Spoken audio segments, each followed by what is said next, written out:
For those of you who were at the GMC 75th anniversary event a couple of weeks ago, I stood up at a mic like this like about 10 times trying to get everybody's attention, but they were enjoying themselves. I appreciate everybody today. It's a little smaller crowd, but all of you are coming to attention a little more quickly, and we appreciate that. I'm Joel Brennan. Usually today you would see up here Greg Marcus, our outgoing chair, because today is a transition day at the GMC, and under normal circumstances he'd be here standing before you to talk about the close of his term and to introduce his successor. Unfortunately, Greg reached out in the last 24 hours to inform me that he is under the weather and unable to join us today.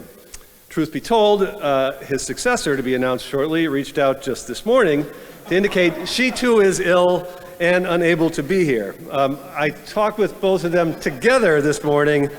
I did ask them both whether this means that working with me quite literally makes people sick. They assured me this was viral and not personal. We had always intended to make an element of the June meeting a celebration of Greg's tenure, and we'll still do so, but he is disappointed to miss the chance to be with us today and talk about this transition. Before I talk about the transition, I want to express my real gratitude to Greg for his commitment, his accessibility, his strategic input, and his friendship. I have felt all of those things since I started in this position last January, and I can guarantee you that Julia Taylor would express those same sentiments about the year that she worked with Greg as board chair. In my prior role in state government, I saw up close what COVID-19 wrought on movie theaters, restaurants, and hotels, all core businesses of the Marcus Corporation.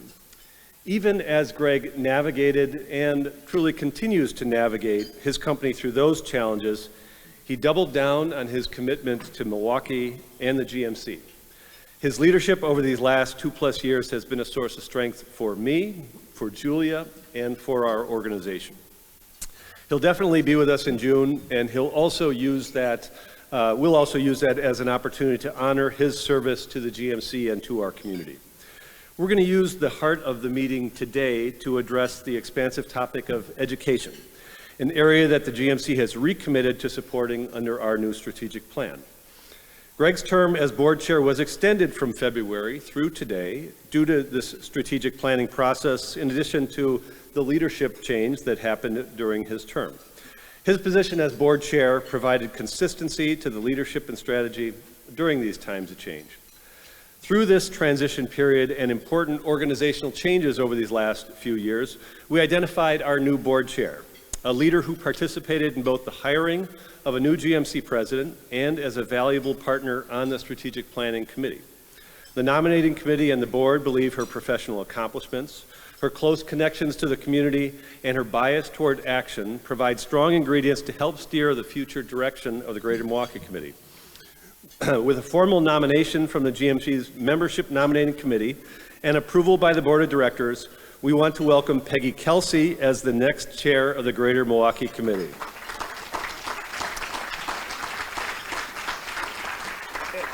As I mentioned, Peggy is chagrined not to be with us today. She did ask me, however, just to let her know if a groan accompanied that announcement. And I can now tell her that while it wasn't a standing ovation, it was a healthy round of applause.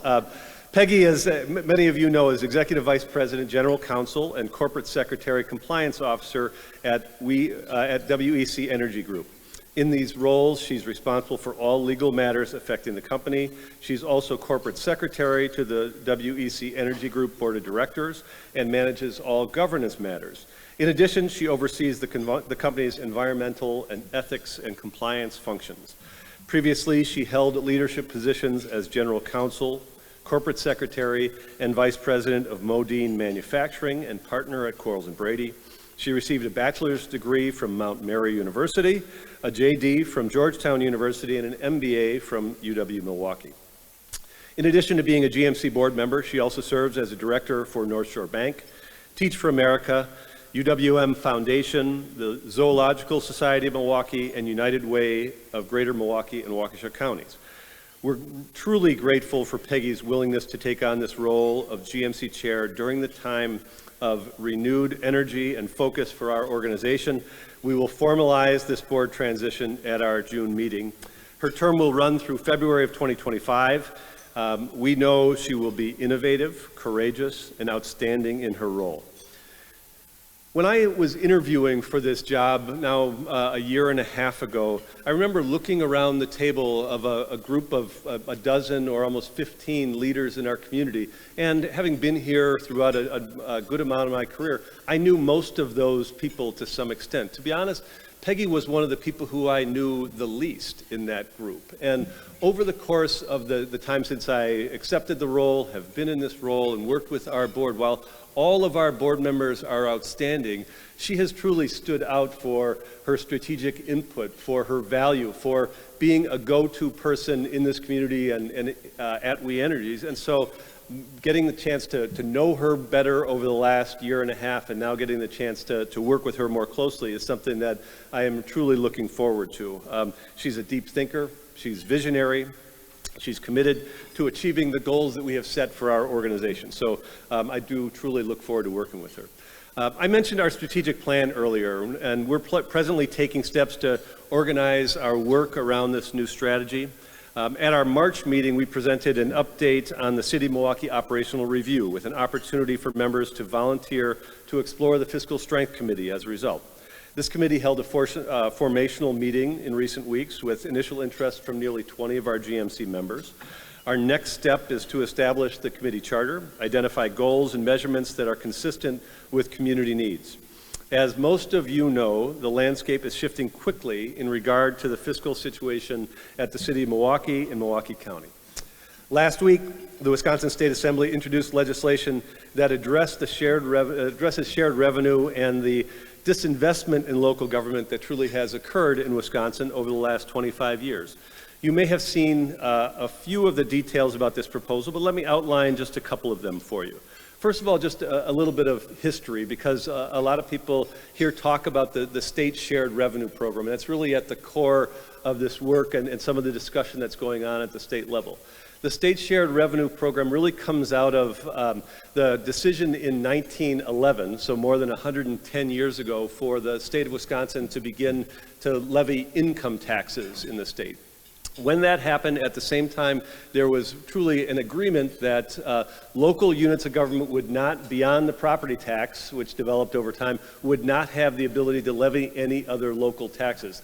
That contract, if you will, between state government and local government in Wisconsin was, okay, we'll collect all of these taxes at the state level. We will turn around and send a reasonable amount back to local units of government. That was the contract. It's still a contract that's in existence today. And for the first 75 years or so, that worked pretty well, up until around 2000.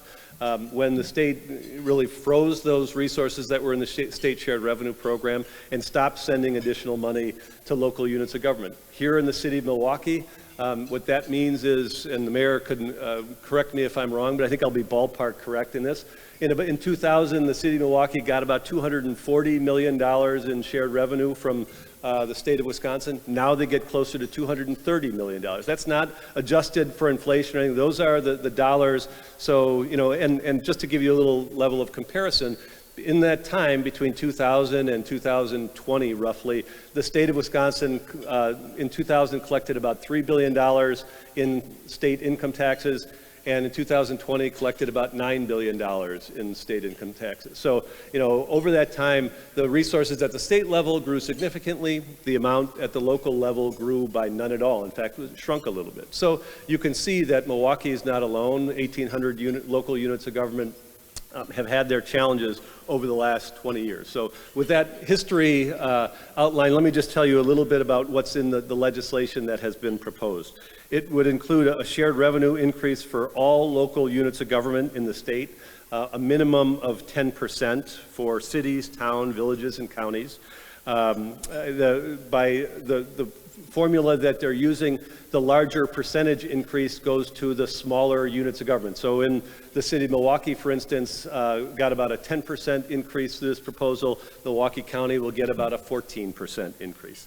The city of Milwaukee would be authorized to go to referendum to seek a 2% sales tax in the city, and Milwaukee County authorized to go to referendum to seek a 0.375% increase in the county-wide sales tax. If both of these passed, general sales tax would increase from its current 5.5% to 7.875% in the city and 5.875% everywhere else in Milwaukee County. The proceeds that are raised through these sales tax would be used to deal mainly with outstanding pension obligations and public safety and avert the draconian service reductions we've talked a lot about over the last several months that would occur really by the year 2025 without any additional revenue. Other aspects of this proposal would make changes to the Milwaukee Fire and Police Commission, reintroduce police officers in Milwaukee public schools, limit the use of city money for transit options, place limits on certain City of Milwaukee offices, limit the use of local advisory referendums statewide, and take some additional steps. You've probably seen or heard that local officials have raised concern about some of these things as erosion of local control. The governor announced late last week that he would veto the bill if passed in its, entirely in its current form. One note I would say about that, that came after conversations that were held between the governor and legislative leaders and the governor's staff and legislative leaders last week. And there was some discussion of there being a disappointment that the governor would come out and say that. Having worked in the prior administration, I would tell you what's constructive about this is in the prior administration, over that period of time, the governor may have laid out something like that and the conversations would stop. What I would tell you now, what's healthy is this is all part of the process. There have been these conversations before that. There will be conversations subsequent to that. So nobody is walking away from the table. And I think that's a true positive for everybody who's been engaged in these conversations. As I mentioned, this is a proposal solely from the Wisconsin State Assembly. The State Senate will likely introduce its own version with some differences from the Assembly. Dialogue will continue among the legislature, the governor, stakeholders like Mayor Johnson, County Executive Crowley, those who have been involved in these dialogue over the last several months. Bottom line for all this is we've made significant progress towards staving off very dramatic cuts in basic services that will happen without state action and partnership. Having said that, we still have a long way to go, and the clock is ticking. GMC members, MMAC members, other coalition partners continue to weigh in. I appreciate those who have done so on our behalf. We'll ask you to do more in the days to come. MoveForwardMKE.com is the best way to get and stay engaged, and the coalition partners will continue to update stakeholders through that vehicle in the days to come. If you've not signed up through that website, we encourage you to take that step today. Many provisions are likely to change, but we're particularly focused on trying to put the decision for that sales tax in the hands of the legislative bodies at the local level rather than through a binding referendum. Timing, the ability of all affected to weigh in, the complexity of these issues are all reasons we believe to empower local government to take this step and then be held accountable for its actions. In addition, for nearly 40 years, the state has authorized counties to levy a half-cent sales tax on county residents without any binding referendum and only through actions of the county legislative bodies. 68 out of Wisconsin's 72 counties have taken this step. That precedent seems worthy of preserving in these days where the consequences of inaction would be extremely dire. Happy to talk with anyone individually about these issues in the days to come. Appreciate all who have weighed in personally with their local state representatives and senators and those who will continue to do so in the coming days. On to just a couple of additional updates. The GMC and the Home Group are hosting another cohort of Forward 48, which kicked off 2 weeks ago in Madison, with 80 leaders from Milwaukee, Madison, the New North, Green Bay regions, and a few other places around the state. We're excited to connect with this group over the next several weeks and begin to understand better how we can integrate the next generation of leaders into the future success of our state and our region. Many of you have been part of the faculty of this over the last several years. Some are this year, and we truly appreciate that, and we continue to see the value in this partnership and the work that we're doing. We have also been invited to send another cohort to the Harvard Business School's Young American Leaders program this summer. This group of 10 Milwaukee leaders will convene with a dozen other cities and on best practices for community development and system change while discussing each city's most pressing issues. Scale Up Milwaukee has an exciting calendar ahead, starting with Meet the Masters with Christine Speck, CEO of Cousin Subs, this week on May 11th, a finance boot camp on June 2nd. The Scale Up team has also planned a terrific event with Amazon that will prepare entrepreneurs to sell on Amazon and other major platforms. This event will take place on June 14th. Please reach out to Elizabeth for more details on this. Langston Verdeen has hit the ground running in his new role with the GMC, and the MKE United Executive Committee met in just the last week or so to dive more deeply into the Anti-Displacement Fund and our commitment to neighborhood residents in Harambe, Brewers Hill, Halyard Park, Walker's Point, and Clock Tower Acres to sustain that effort in the coming years. We appreciate the continued commitment from our members toward that effort. And then our deepest thanks, truly, to all of those who attended our 75th anniversary event on April 21st at Discovery World. Nearly 400 partners and supporters helped us look back and learn, even as we seek to forge ahead. The night could not have been possible without all of you who attended and generous sponsors, including Zizzo Marketing Group, UPAF, and Bartolotta Catering. I think all of you will agree that Joan Prince did a phenomenal job curating a conversation between Governors Tommy Thompson and Jim Doyle, Mayor Johnson, County Executive Crowley. With that group, sometimes it's hard to get a word in edgewise, but it provided us all with wisdom, new ideas, a vision for the future, and even a little bit of that vintage Tommy Thompson flair. The night was a reminder that we are truly blessed to live and work in this community and in this state, and I feel personally privileged to have the role that I have at this time in the organization's history. With that, we're going to dive into today's program, the educational landscape in our community. This topic is broad and deep in Milwaukee. We could choose any number of others to be part of this conversation as well. But as we wrestle with where the GMC can play a strategic and defining role in education in years to come, we want to provide you with a glimpse into key areas in this complex system: early childhood education, K-12, higher ed, the need for partnership amongst all of these. Our presenters today each have a key area or program of focus. None of them exists in a vacuum, and all should and must work in tandem to eventually provide better outcome, which is what we all seek. We thought this array would add to the discussion, allow us real-time information as we gear up to inject more of the GMC and our members in key ways.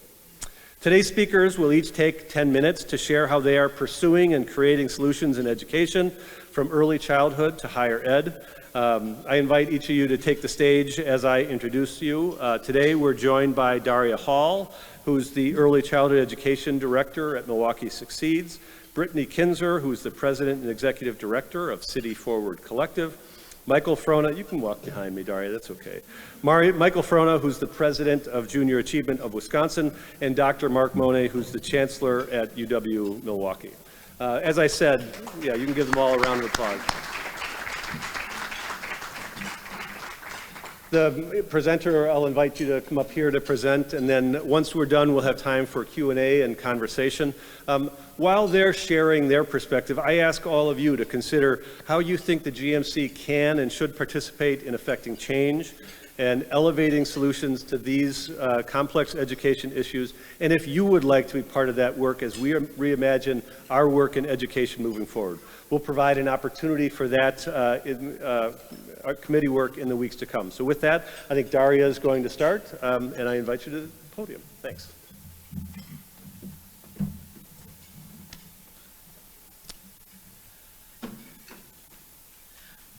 Thank you. I'm Daria Hall. I'm here on behalf of Milwaukee Succeeds, which is a collective impact partnership based at the Greater Milwaukee Foundation. And it's my honor to be here today to talk about early childhood education, or ECE. And I want to start by defining what we mean by ECE. We're talking about the system of education and care for young children before they begin their K-12 experience. So what's often referred to as childcare. Now, when I speak about ECE, I often get, oh, so you're talking about babysitting. But it couldn't be further from the truth, because 80% of a child's brain development happens before the age of 3. So ECE is quite literally brain building. And given that, it's no surprise that ECE matters for the things that matter most to Milwaukee. ECE matters for the economy.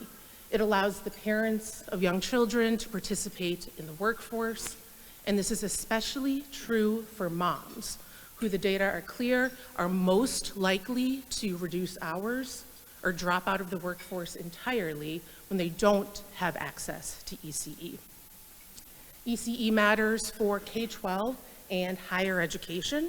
Participation in high-quality ECE reduces grade retention. It reduces identification for special education, and it significantly increases high school graduation. ECE matters for public health and safety. We have these great longitudinal studies that show that participants in high-quality ECE are less likely to be addicted or arrested. They're more likely to be physically healthy. They're more likely to be employed. And ECE matters for racial and gender equity, because who provides ECE? Here in Milwaukee, it's overwhelmingly women and 2/3 Black and brown women. So how are we doing? When it comes to access to ECE, here in Milwaukee, there are about 35,000 children under the age of 6 with all available parents in the household working. And there are about 30,000 regulated childcare slots. So that leaves a gap of 5,000 slots. But that's talking just about any slot. When we look at high quality ECE slots, the gaps get much bigger. And what do I mean by quality? Well, the state evaluates ECE providers on things like staff education, on learning environment and curriculum, and child health and well-being. And then it rates them on a scale from 1 to 5 stars on a system called Youngstar. Now in Milwaukee, just 7% of ECE providers have accomplished those highest 4 or 5-star ratings on Youngstar. And those programs have the capacity to serve about 7,500 children. So that leaves us with a gap of 27,000 high-quality ECE slots. And even when slots do exist, they can be prohibitively expensive. In Milwaukee, care for one infant costs over $16,000 a year. That is a quarter of the median household income. And just for some context, the national benchmark for affordability is that childcare should cost no more than 7% of household income. So we have these gaps in access, in quality, in affordability, and the data are quite clear that they are most profound in our historically underinvested communities of color. And underlying these gaps are significant workforce problems, particularly when it comes to recruiting and retaining early educators. Right now, over half of Milwaukee ECE providers are reporting staffing shortages, and that's leading to closed classrooms, reduced hours, longer wait lists, and overall fewer children served. And a key driver of these staffing shortages is low wages. On average, childcare providers can only afford to pay educators about $13 an hour and no benefits. So about now you might be asking, how is it that childcare is so expensive for families, but that educators get paid so little? Really good question. And the short answer is, with parents paying, frankly, more than they can afford, parent fees alone simply are not enough to cover the cost of childcare, which is by necessity very personnel heavy. So here's an example from a typical Wisconsin ECE program. It's open 10 hours a day, has 10 staff, serves 52 children. So if parents pay $10,000 a year, that means that the center collects $528,000 in parent fees. Where does that go? about a third to things like food, materials, administration, about 22% to rent or mortgage and utilities. So that leaves 45%, or $236,000 for personnel. So you stretch that over 10 staff members, that means an average of $23,600 a year, or just over $11 an hour. And again, no benefits. So I hope I've given you a sense of the state of EC here in Milwaukee and some of the really profound challenges facing the sector. So let's talk now about some of the work that's going on to address these challenges. I get to lead the Milwaukee ECE Coalition, which is comprised of early educators, family, government, philanthropy, nonprofits, and physical and mental health providers. And we've organized around 2 goals that are in direct response to the data that we just talked through. Our goals are to increase access to quality, affordable ECE for Milwaukee's Black and brown families, and to increase recruitment, retention, compensation for Milwaukee's early educators. And we do this by securing and implementing public and private investment, by advocating for state and local policy change, conducting research, and educating stakeholders and the public about ECE. So I want to give you just a few examples of specific kind of ways that we're working toward these goals. When it comes to early educator recruitment and retention, we've been able to work with both the city and the state. We've worked with the city to allocate $7 million of ARPA funding directly into the ECE workforce. That looks like wage stipends for early educators to retain them, as well as programs to strengthen and diversify the pipeline into the ECE workforce. So think dual enrollment programs between MATC and Milwaukee high schools, and fellowships that give young men of color experience in early education classrooms. We've also secured a workforce innovation grant from the state Department of Workforce Development, and that is all about recruiting and upskilling early educators through free training and coursework, career counseling, wraparound services, and paid work experience at high quality early childhood education programs. When it comes to improving ECE quality, members of our coalition are supporting those 2 and 3-star providers to go through a really rigorous process of national accreditation, which leads to 4 and 5-star ratings and ultimately more high-quality slots for children and families. And finally, we are deeply engaged in advocating for a state investment in ECE in the upcoming state budget, and specifically for a program called Child Care Counts. Child Care Counts is a statewide program. It's been funded with federal relief dollars, and its goals have been to keep programs open, recruit and retain staff, improve quality, and reduce costs for families. Since 2020, when it started, Child Care Counts has brought over $100 million just to Milwaukee ECE providers, and it has been hugely impactful. 30% of Milwaukee ECE providers report that they would have closed their doors permanently had it not been for Child Care Counts.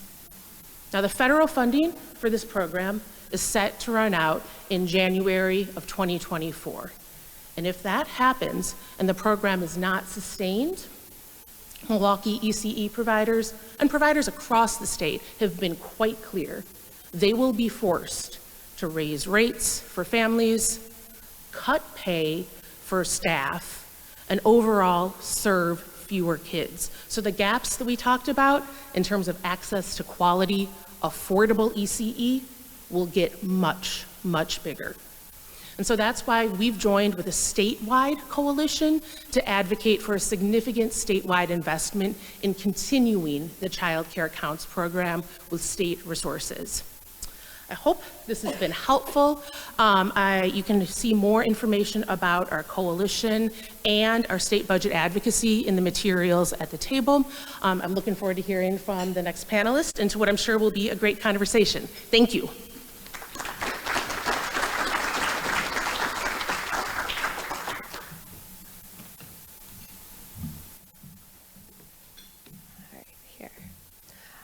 Good afternoon. I'm going to start off with a story from a parent.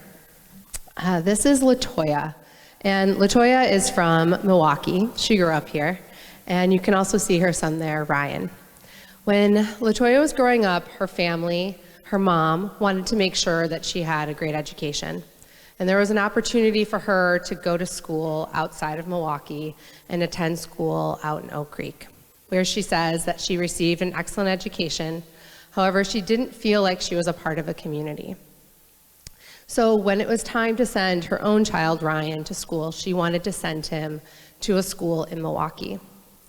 And LaToya had many choices and did her research and decided to send Ryan to a charter school, where now Ryan is in 2nd grade and is reading at the 5th grade level.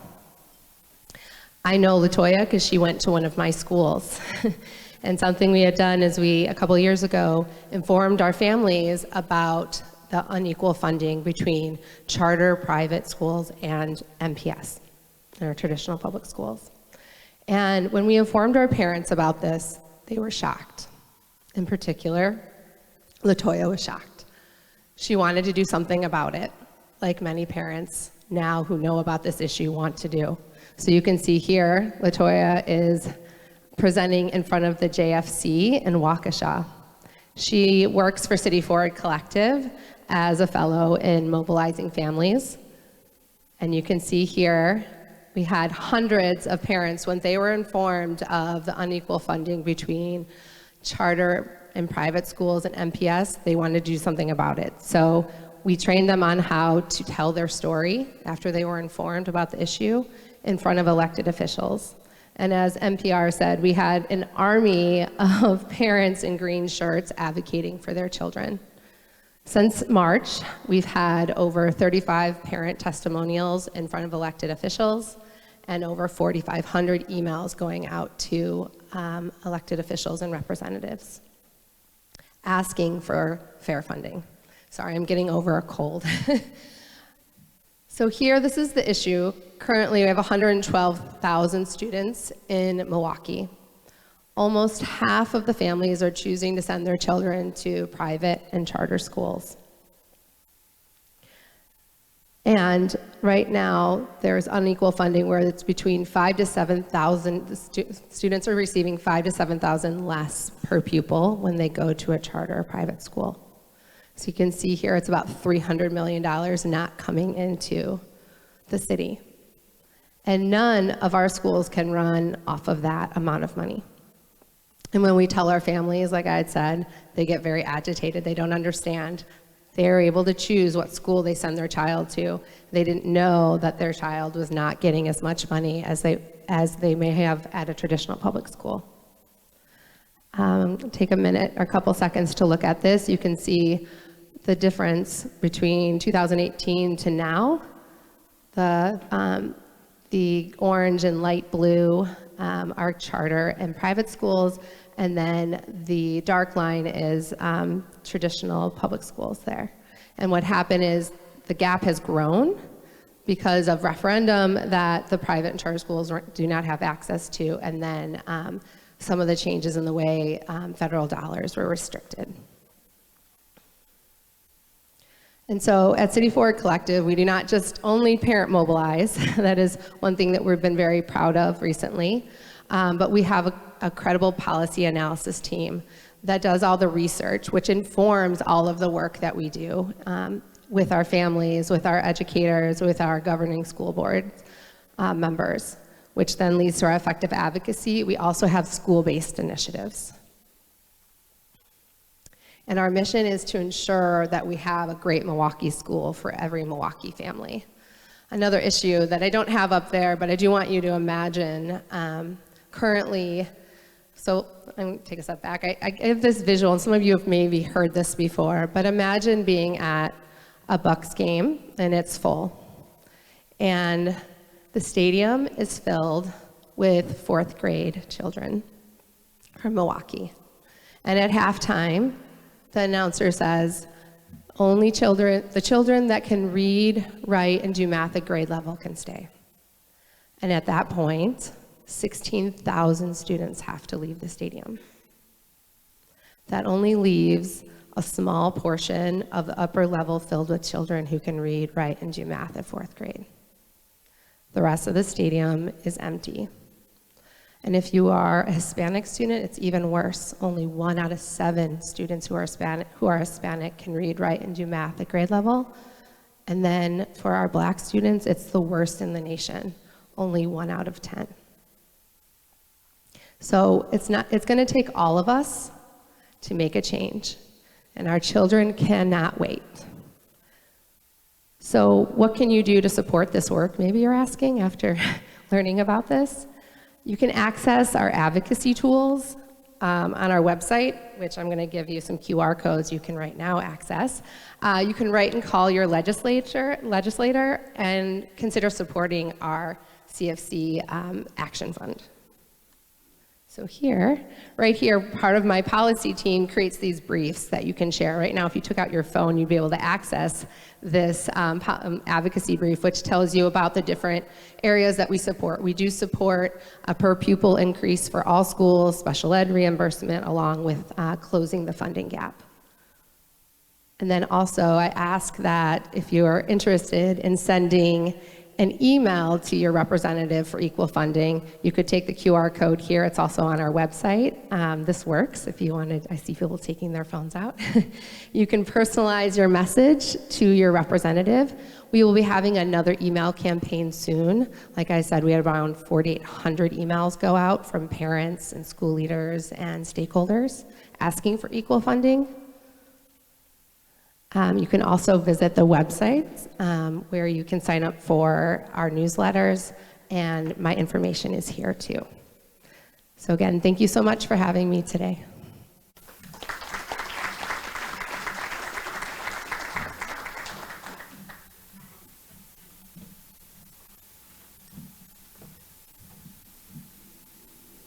Good afternoon. There are 2 questions that every young person probably asks themselves or is asked. The first one is, when I grow up, I am going to be what? And the second question that most adults ask young people, and the second question most young people don't like to be asked is, what are you going to do next? And for so many young people, that is a very difficult question to answer. For me, I was going to be a high school teacher or work at what was then known as Allen Bradley. Why?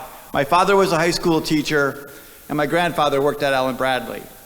At Junior Achievement, we have a phrase: you cannot be what you cannot see. The initiative that I will share with you this afternoon talks about helping young people decide what it is that they want to be, even though they may not be able to see it, and why. The statistics will show you, similar to what my colleagues have said, is that there is something fundamentally wrong with education when, and not always, but when a young person cannot make a connection between what they're learning in the classroom and their life. Despite coming from an education family and having Junior Achievement be a well-connected education community partner since 1941, we see this. And it's not to be a burden on the schools. It's a burden and a challenge we all accept, because if this is true, as the Gallup poll says it is less than half the students are making a connection between what's happening in the classroom and what could be possible in their life. So what can we do about it? We're introducing 3DE, which is 3 dimensions of education in our community. Essentially, it re-engineers what's happening in high schools across the country, and now will be here in Milwaukee come this fall. And I'll share with you a little bit more about that. The focal point of 3DE is the student learning experience. 3DE, which is a program of Junior Achievement, has partnered with Milwaukee Public Schools under the great leadership of Dr. Posley, the superintendent, and his leadership team, has fully embraced 3DE to be offered this fall. And you, as community investors, are coming alongside Junior Achievement like you've done for a long, long time. Here's the origin story. Banneker High School, the worst performing high school in Fulton County, Georgia, just outside of Atlanta. The Junior Achievement president and the superintendent and business leader said, what can we do to transform education? We do so well already.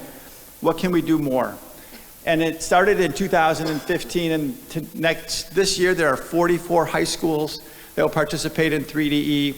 In 2023, there'll be more than 70, and the goal is by 2030 to have 2,500 schools be in the 3DE network.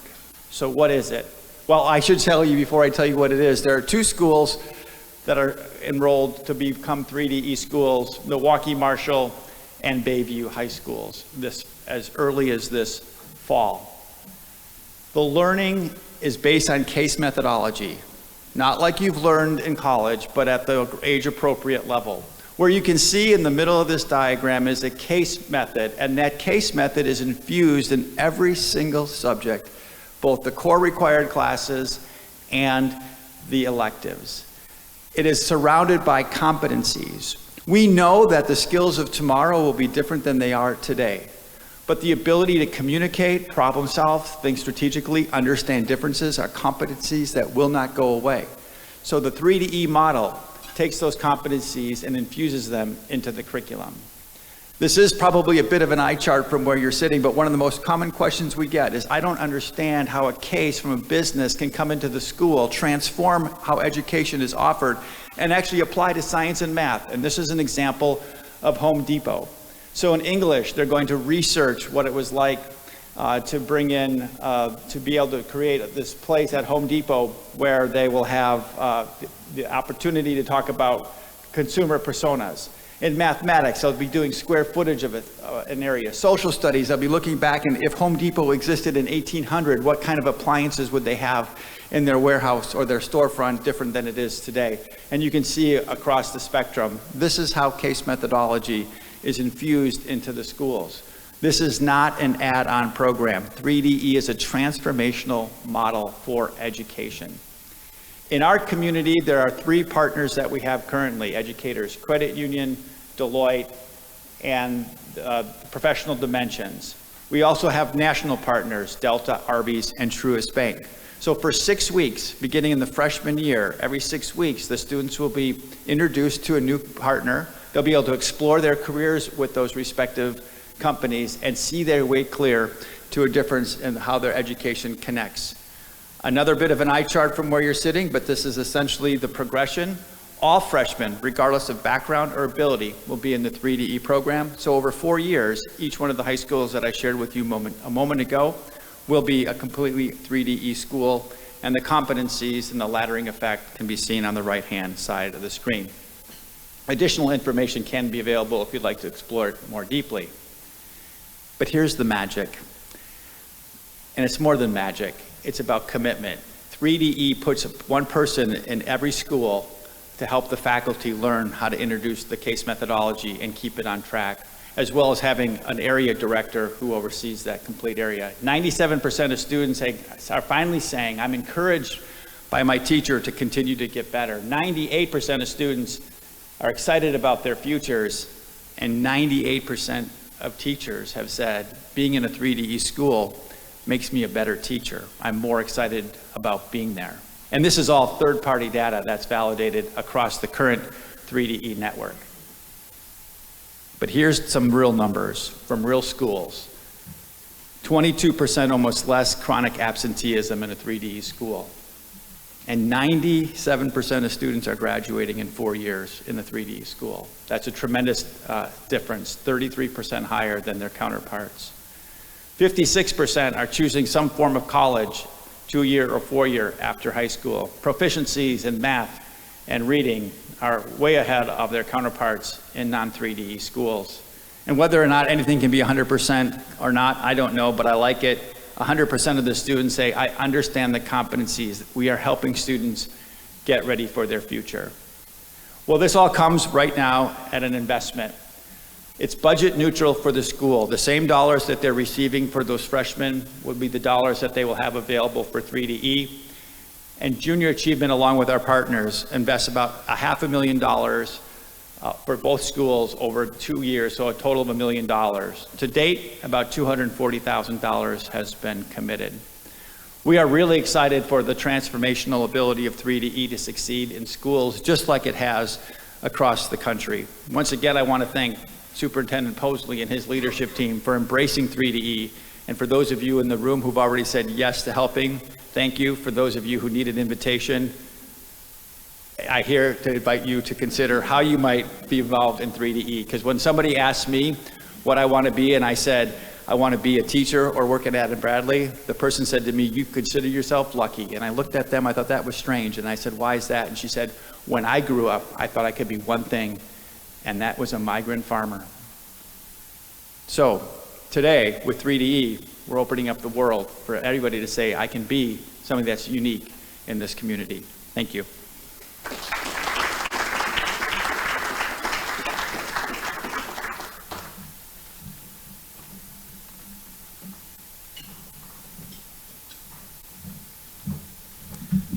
Well, what a great set of panelists that I have the bar to rise to try to meet. I could say what they said and leave it at that, but I'd like to build on many of these elements and pull some themes out. One of them is going to be around the innovation that you hear around these three incredibly important organizations, what Milwaukee Succeeds, City Forward Collective, and Junior Achievement are doing, but bring it to higher education and talk about some of the outcomes, some of the work that really builds on the successes of the foundations that we're hearing today.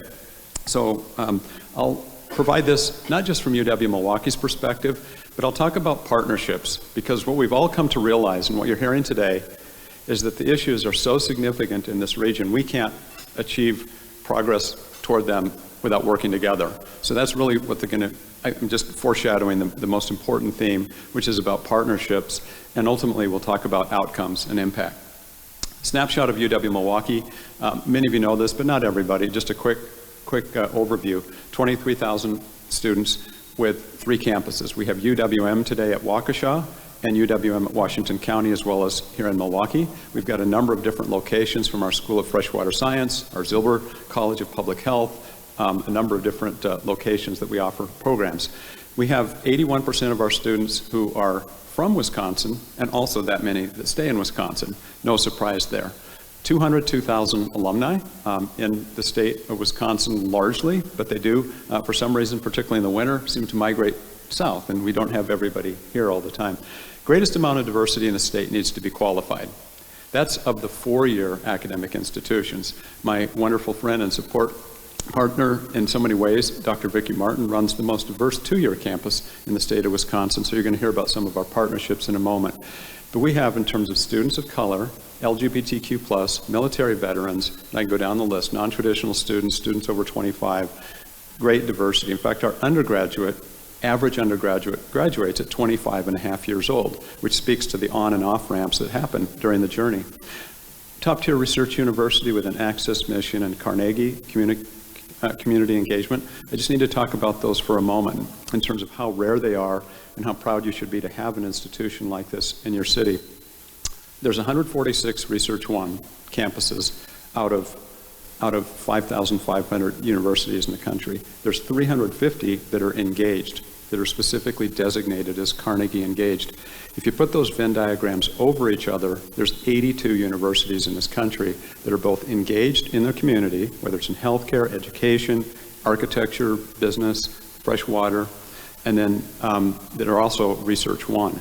So it really gives us some great positions in terms of making advances, creating knowledge in healthcare, to be able to create those answers around the types of concrete that you need for flexibility that lasts over 100 years compared to some of the roads and bridges. So those are some of the things that this does mean.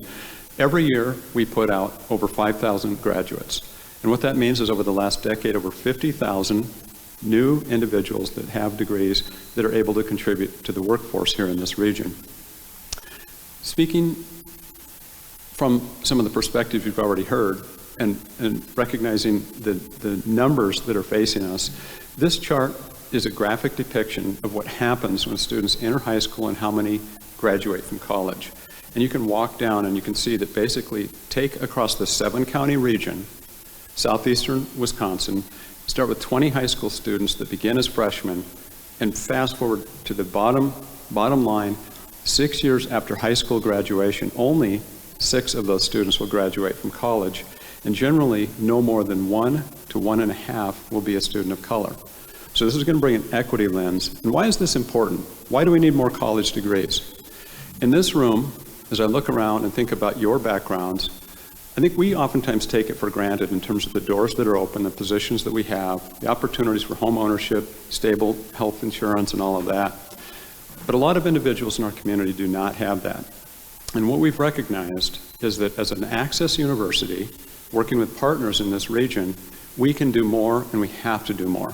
If you think about the Region of Choice initiative that MMAC has led, if you think about so many initiatives that the GMC has led over the years, it is oftentimes with equity at the center because we've got such great inequities.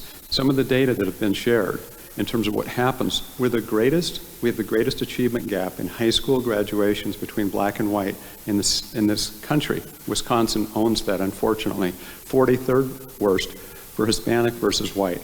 We can do something about that. We have been working on this together with others. So let's talk about what we've been doing, and this is where the partnerships come into play. In the top left, let's start with, we can agree or disagree. We tend to believe very strongly that these are imperatives.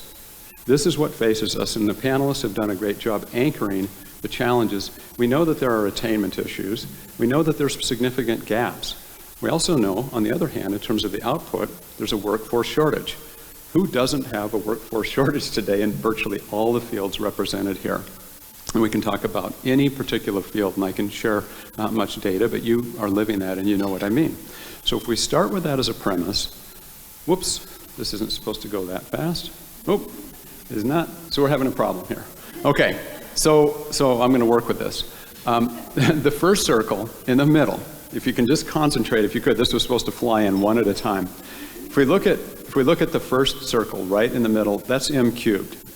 With Dr. Posley and Dr. Martin, we formed a pact back in 2014, and we are committed to increasing the pipeline, having more students go from MPS to a 2-year or 4-year college. It doesn't have to be just our institutions.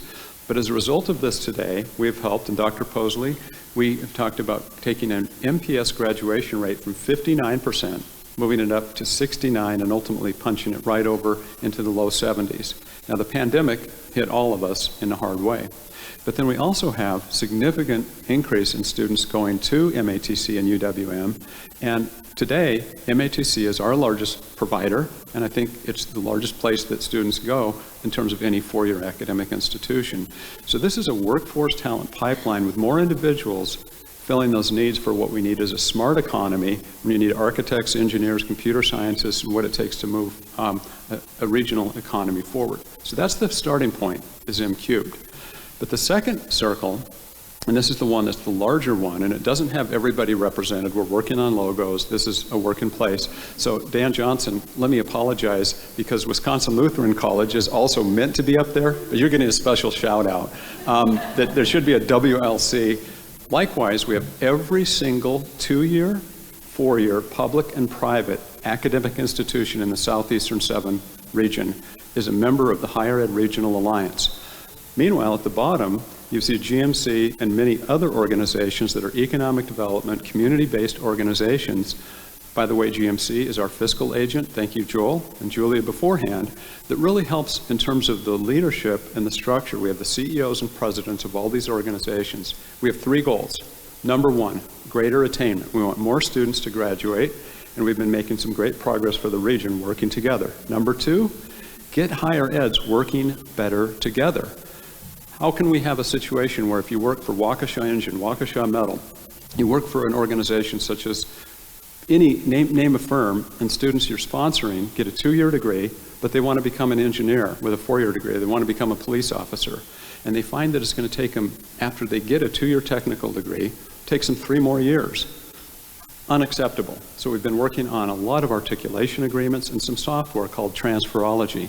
We've also been pioneering a lot of certificate programs, a lot of things that represent online learning. So it really makes a huge difference. But that's the Higher Ed Regional Alliance. Goal 1, getting more students through college. Goal 2, get higher ed working together. And you can guess what goal 3 is, address workforce needs. Really working on that talent pipeline. So building on that. The third ring, the ones that are in the right-hand side and the light blue, dark purple, light purple, that's the Moonshot for Equity.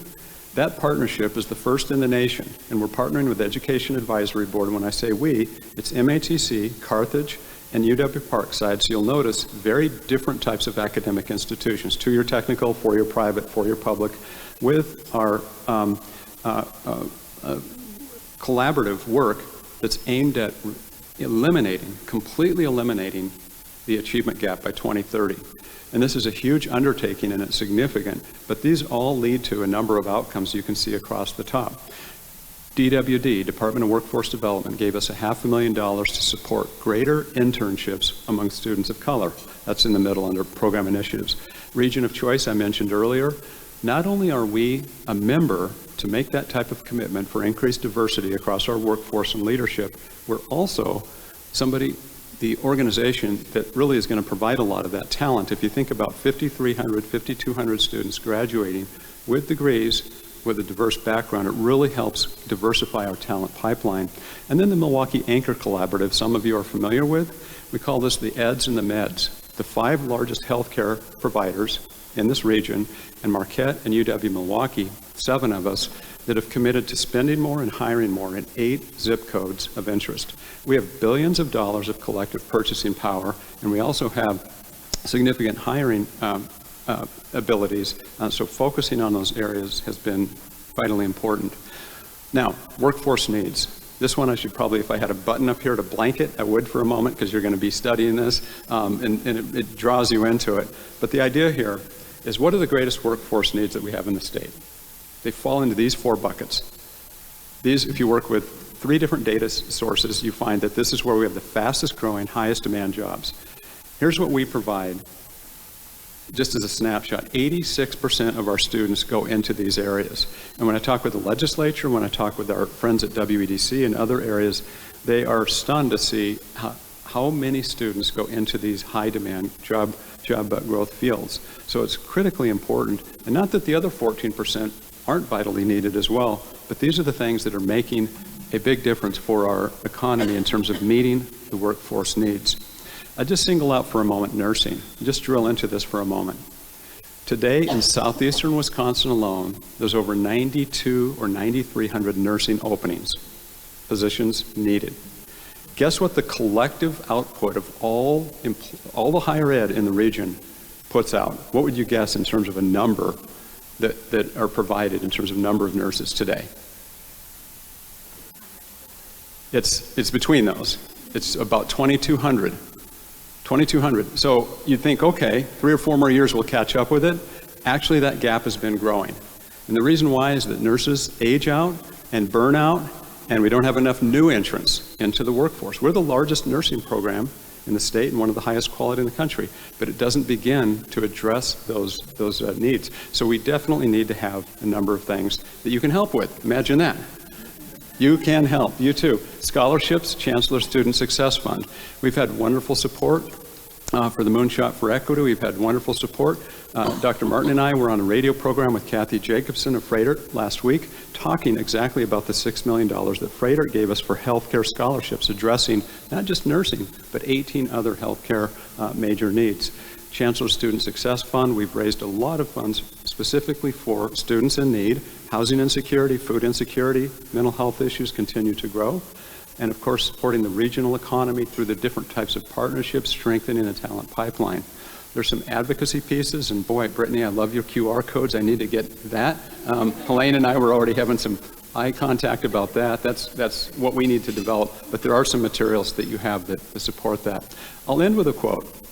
We were testifying in front of JFC a month or so ago out in Waukesha, and this is one of our students who served in the military for 6 years, and he's studying healthcare today. And this is what he said: healthcare worker shortage isn't going away, and our population is getting grayer. I'm hearing real horror stories about working in understaffed facilities, ratio of 1 healthcare worker to 40 residents in a geriatric facility. If you can imagine that, and imagine your family members that are in that situation. He said, I'm bracing myself to work in crisis mode. I expect my military training will help me cope, but we need to get in front of this now.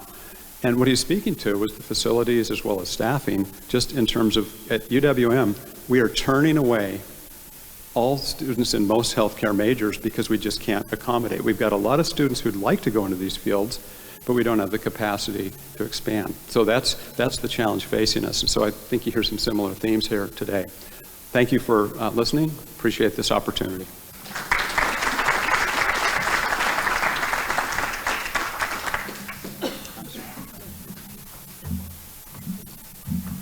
So we still have some time left, and I think you've seen, again, what we have here. And these four great presenters, we could find others who would also give us a sense of the complexity, the level of engagement by this community in this issue. But this also, I think, is a reflection for the GMC of we've got all of these issues that we could dive in on. There are many who are leading on these issues already. As an organization around collective impact, we need to at some point make some decisions about what we're going to do. And so you're also, part of the reason for having this was really kind of in real time getting an idea of what the biggest issues are of the day, and then starting to internalize what are the things that we as an organization can do in it, what's the best use of your time and your resources to apply through this organization. So that's what we're trying to do today, and that's what this conversation is about. But I'm sure you have some good questions to ask either individually to members of the panel or collectively. So for the next 15 or 20 minutes, we'll have time to ask questions. So, and you've got a mic out there, and we'll pass the mic along here.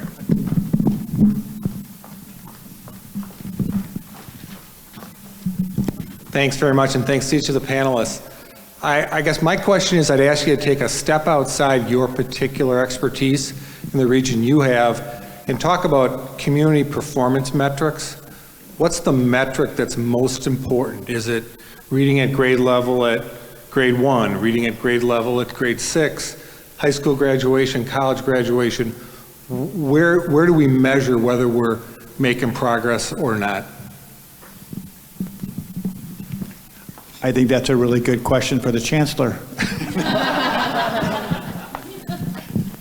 Well, we're to some extent on the receiving end, but we recognized early on that we can't do it without our partners, and that's what formed really this critical perspective. And so we do look at and that's why I think this panel is so compelling.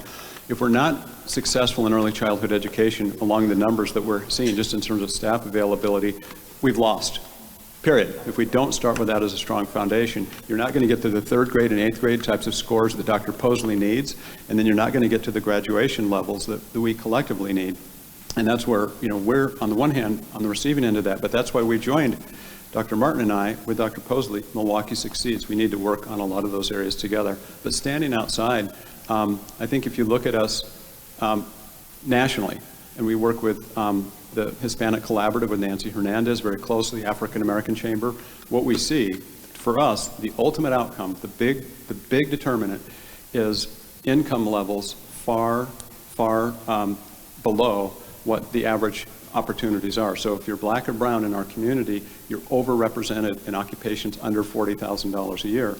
So we continue to believe that collectively, what we need to do is strengthen the pipeline and have more individuals that are successful in education, because that's the door to employment, bottom line. And so I can't tell you the exact specifics at each one of those, but I know we're far behind and we need a lot of room. We have a lot of room for improvement.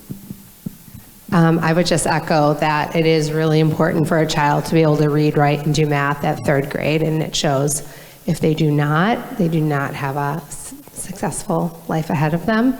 And I would say not, and for MPS, but all of our other half of the kids that go to charter and private schools too.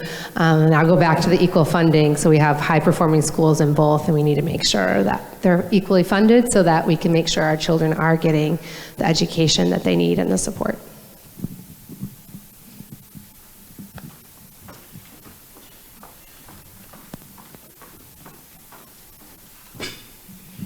Here's the question, but set to Mark, thanks for a great presentation on the value of college education, how important your institution is. All of us know, and I'm sure you share that our higher education in America is world standard. People come from all over the world that go to universities and colleges here. And the reason it's successful is because private and public institutions compete for students. The question I have is, why doesn't that argument resonate at a legislative level, and why are we shortchanging that competition in those earlier years where we really need more than just public education? It mystifies me.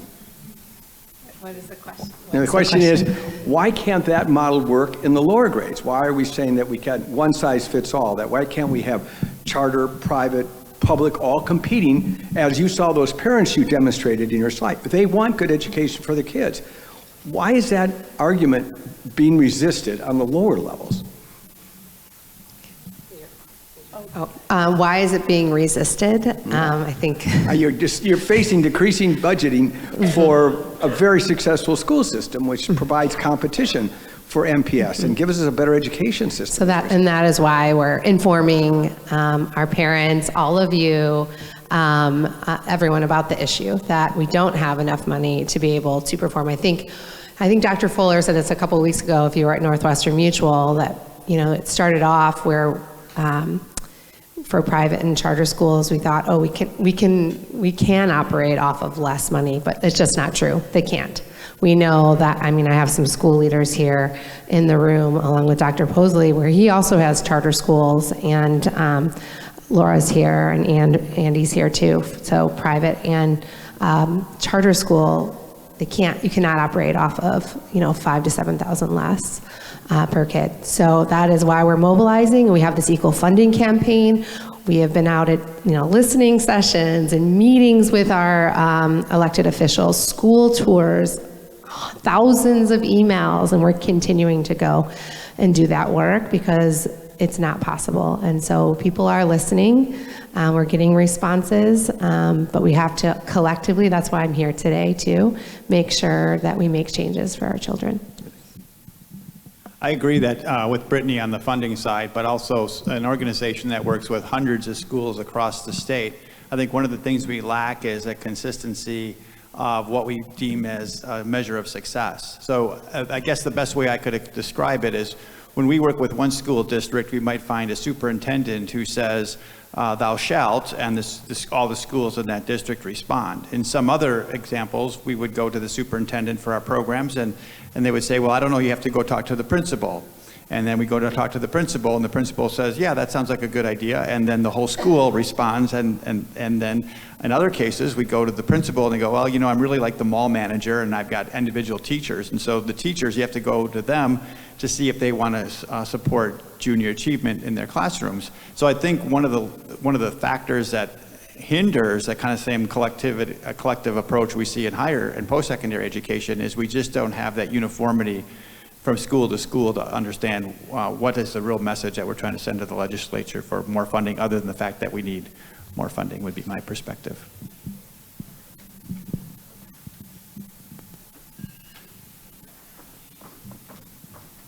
Thanks, Heather.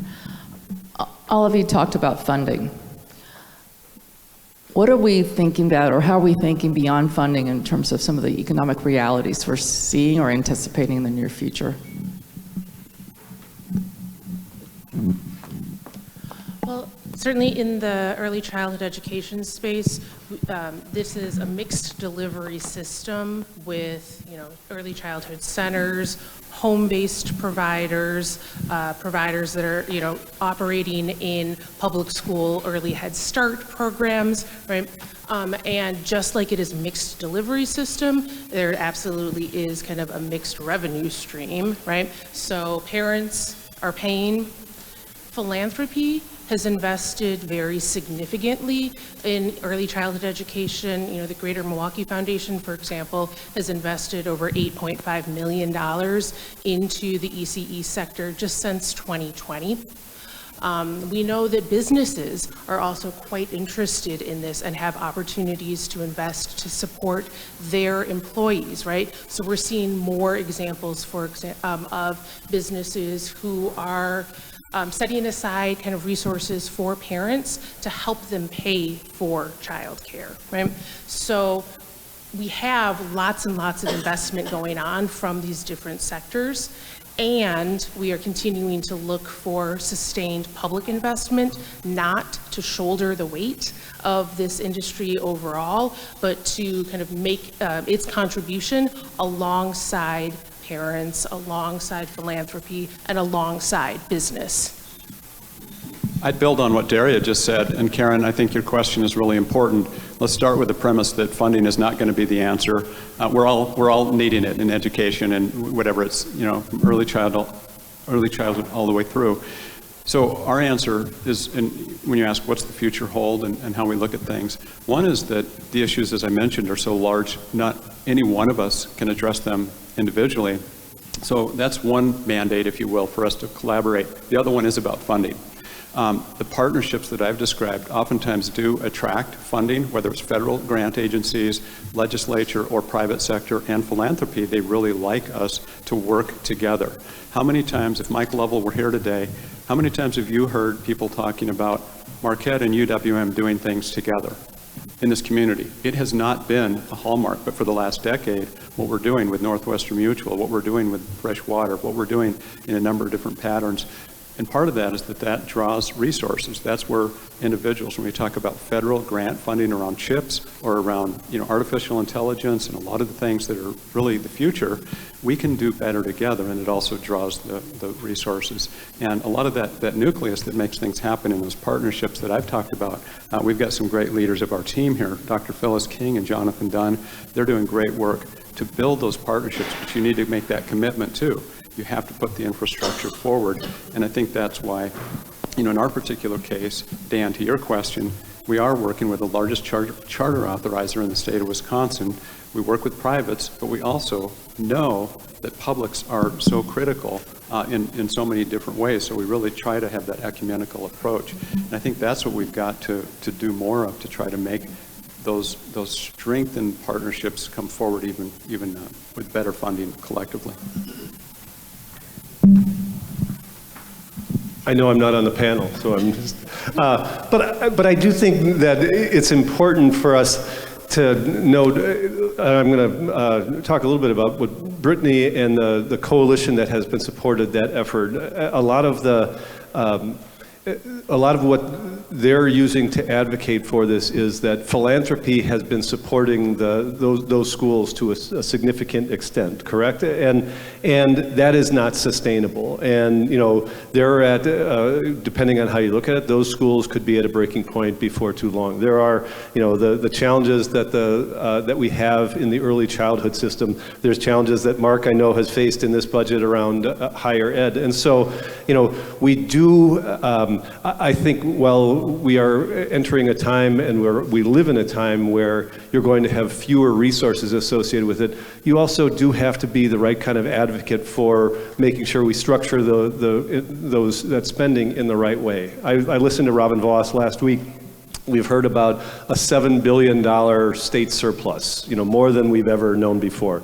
What Robin would tell you, the speaker would say, is that only, somewhere around $3 billion of that is sustainable over the longer term. A lot of that is one-time resources that will go away. Okay, but that's $3 billion that we can choose to make some significant investments in the right place. And advocating for those things, if it's $300 million on the early childhood or $300 million, for the funding, or what Mark and UWM are looking for in the capital. $1 billion, please. Yeah.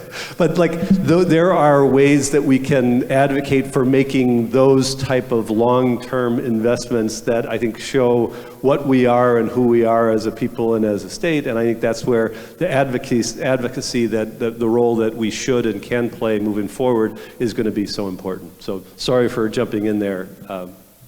We probably have time for one more question, if there is one.